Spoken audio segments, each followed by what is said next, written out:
วันเวลาที่ผ่านอยากบอกว่าใจอ้ายนี้คอยห่วงหา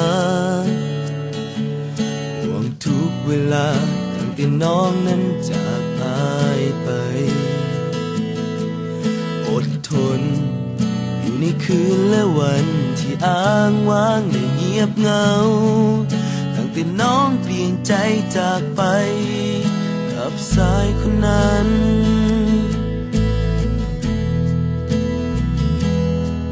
จะเฝ้าคอยคืนที่ผ่าน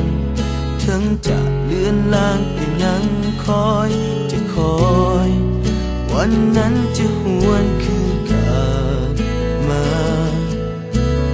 วันที่มีเฮาสองคนอยู่ใกล้ชิดติดแนบกันและคงบ่มีวันนั้นอีกแล้วต้องอยู่กับแสงดาวกับสายลมและแสงเดือน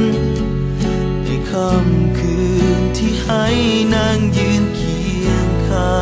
ง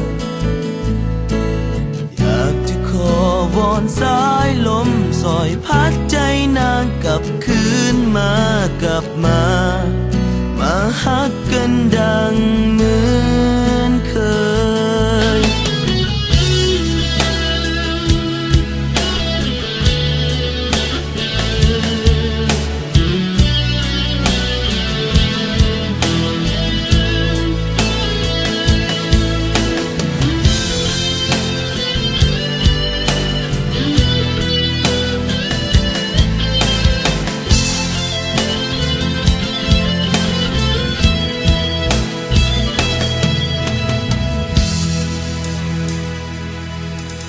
เฝ้าคอยคืนที่ผ่าน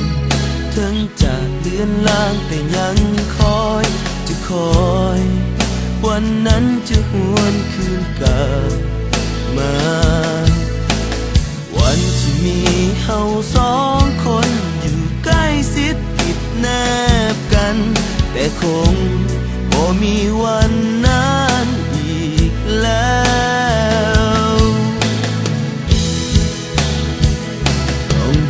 กับแสงดาวกับสายลมและแสงเดือนในค่ำคืนที่ให้นางยืนเคียงข้างอยากจะขอวอนสายลมสอยพัดใจนางกลับคืนมากลับมาฮักกันดังเหมือนเคยต้องอยู่กับแส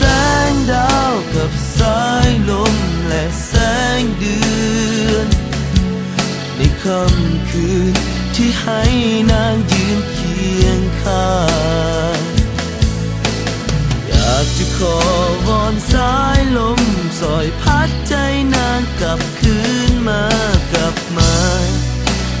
ฮักกันดัง